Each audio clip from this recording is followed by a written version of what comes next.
बिस्मिल्लाहिर्रहमानिर्रहीम। अस्सलाम वालेकुम। ट्रैवल एंट्री में सब दोस्तों को खुश आमदीद। आज हम आपको यूरोप में वाक़या एक खूबसूरत मुल्क नॉर्वे की सैर कराने जा रहे हैं, जहां 6 महीने दिन और 6 महीने रात रहती है। तो आइए इस सफ़र का आगाज़ करते हैं।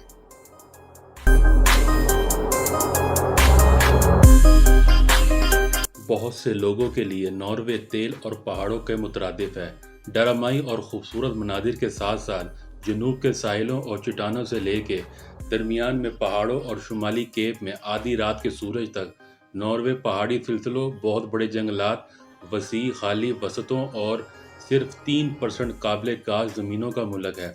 आबादी तकरीबन 5.3 मिलियन है। इनमें से तकरीबन 1.2 मिलियन दारुल हुकूमत ओस्लो में और इसके आसपास रहते हैं। नॉर्वे एक आइनी बादशाहत है। बादशाह हॉलैंड पंजम के पास कोई हकीकी सियासी ताकत नहीं है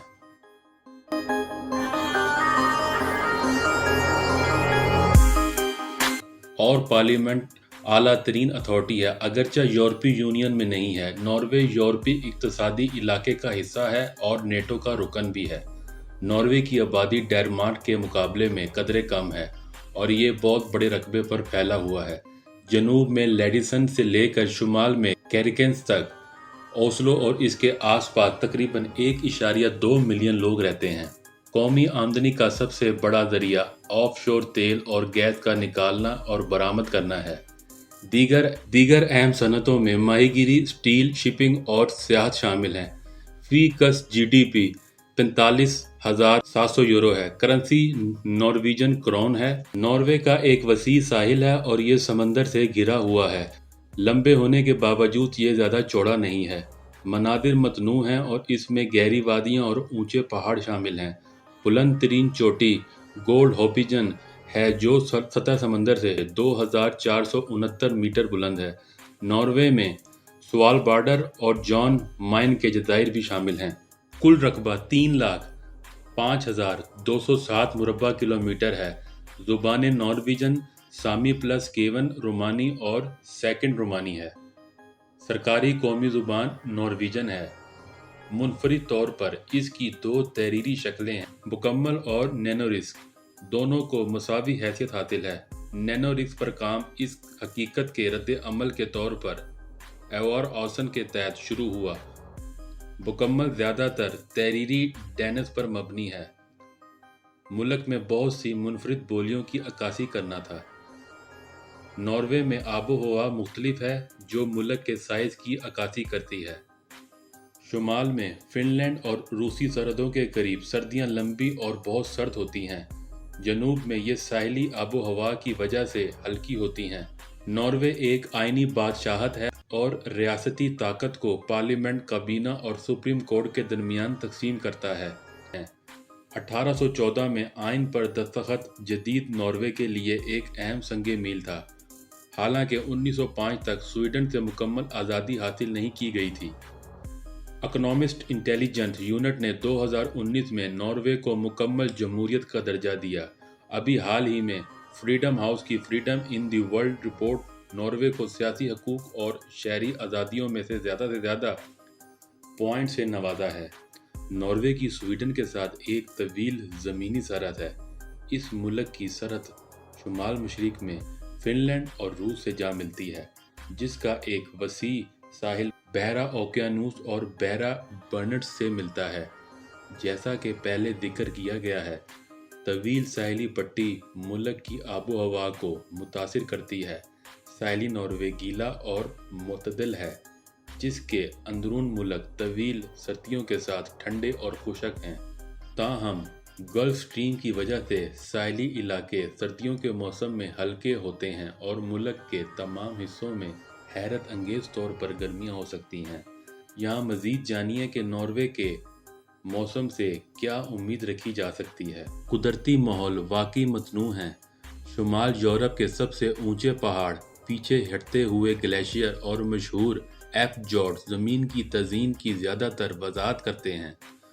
मुल्क के इलाके की वजह से ज़्यादातर बड़े शहर साहिली पट्टी पर एफजोर्ड के ज़रिए वाक़ हैं। ज़मीन की तज़ीन सियाहत की सनत का एक बड़ा मुहर्रिक है। زائرین پوری دنیا سے ناروے آتے ہیں ایف جورڈ کا تجربہ کرنے اور پہاڑوں پر چڑھنے کے لیے۔ اپنے پرکشش مقامات ہیں بشمول شمالی روشنیاں، ان کو دیکھنے کے لیے پوری دنیا سے لوگ جوک در جوک وہاں کا سفر کرتے ہیں۔ ناروے مارکیٹ اکانومی اور یونیورسل ہیلتھ کیئر اور ایک جامع سماجی تحفظ کے نظام کے ساتھ نارڈک ویلفیئر ماڈل کے امتزاج کو برقرار رکھتا ہے۔ ورلڈ بینک اور IMF دونوں کے مطابق ناروے دنیا میں چوتھے نمبر پر فی کس آمدنی رکھتا ہے۔ حالیہ بدحالی کے باوجود تیل اور گیس کی صنعت ملکی معیشت کے لیے اہم اہمیت کی حامل ہے۔ مشرقی وسطی سے باہر ناروے تیل اور قدرتی گیس پیدا کرنے والا دنیا کا سب سے بڑا ملک ہے۔ یہ صنعت ناروے کی GDP کا تقریباً 25% ہے۔ تاہم ناروے کی معیشت تبدیلی کی حالت میں ہے۔ تیل اور گیس ہمیشہ نہیں رہے گی اور حکومت دیگر ٹیکنالوجیز میں خاطر خواہ سرمایہ کاری کر رہی ہے۔ ناروے کی گھریلو بجلی کی ضروریات تقریباً صرف قابل تجدید توانائی سے پوری ہوتی ہیں۔ سمندری غذا، شپنگ اور سیاحت دیگر اہم صنعتوں میں سے ایک ہے۔ ناروے میں پودوں کی تقریباً 2000 سے زیادہ اقسام ہیں، لیکن چند بنیادی طور پر پہاڑی پودے ناروے کے لیے مقامی ہیں۔ مشرقی ناروے میں سطح سمندر سے 2000 فٹ 850 میٹر اور ٹورنڈیم کے علاقے میں 2300 فٹ 700 میٹر تک وسیع برفانی وادیوں میں سپروس اور پائن کے گھنے جنگلات پائے جاتے ہیں۔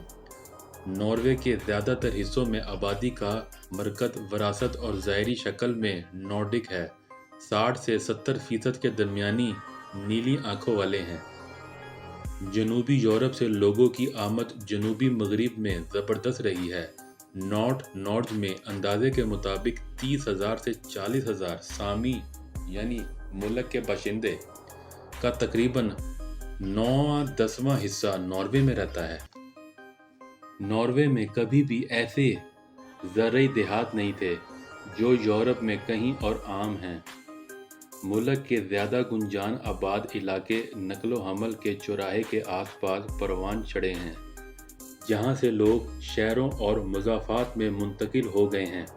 بڑے پیمانے پر 80 سال سے زائد عمر کی آبادی کے تناسب میں نمایاں اضافے کے نتیجے میں 20ویں صدی کے آخر تک ناروے کی آبادی میں آہستہ آہستہ لیکن مستقل طور پر اضافہ ہوتا رہا۔ 1990 کی دہائی کے دوران شرح پیدائش قدرے گر گئی دنیا کی اوج سے نصف تک، لیکن اس طرح اموات کی شرح بھی کم ہوئی۔ عورتوں کے مقابلے میں مردوں کی اوسطاً عمر 81 سال اور خواتین 84 سال ہوتی ہے۔ ولی عہد شہزادہ ہالڈ 1991 میں اپنے والد اولاد پنجم کی موت پر بادشاہ بنے تھے۔ 1937 میں پیدا ہوئے اور 1940 میں جرمن حملے کے بعد اپنی والدہ اور بہن بھائیوں کے ساتھ امریکہ فرار ہو گئے۔ اس وقت کے بادشاہ ہاکون ساتھ لندن میں جلا وطنی میں حکومت میں شامل ہوئے۔ کنگ ہالڈ ایک شوقین سپورٹس مین تھا اور ٹوکیو، میکسیکو اور میونخ اولمپکس میں ایک یاٹ مین کے طور پر امتیازی حیثیت کے ساتھ ناروے کی نمائندگی کی۔ اس نے شاہی شہزادی کے بجائے ایک عام لڑکی سے شادی کر تنازع کھڑا کر دیا۔ بادشاہ نے آئینی فرائض کی واضح وضاحت کی ہے۔ مسلح افواج اور چرچ آف ناروے کے سربراہ ہونے کے علاوہ وہ ہفتے میں ایک بار کونسل آف اسٹیٹ کی صدارت کرتے ہیں۔ وہ حکومت کا تقرر اس کے مطابق کرتے ہیں جس پارٹی کو پارلیمنٹ میں سب سے زیادہ نشستیں حاصل ہوں، ورنہ پارلیمنٹ کے سربراہ اور اس وقت کے وزیر اعظم کے مشورے پر کنگ ہالڈ نے شاہی خاندان کی بے مثال عوامی اور ملک کی قومی شناخت کے مضبوط احساس کی علامت کے طور پر کام کرتا ہے۔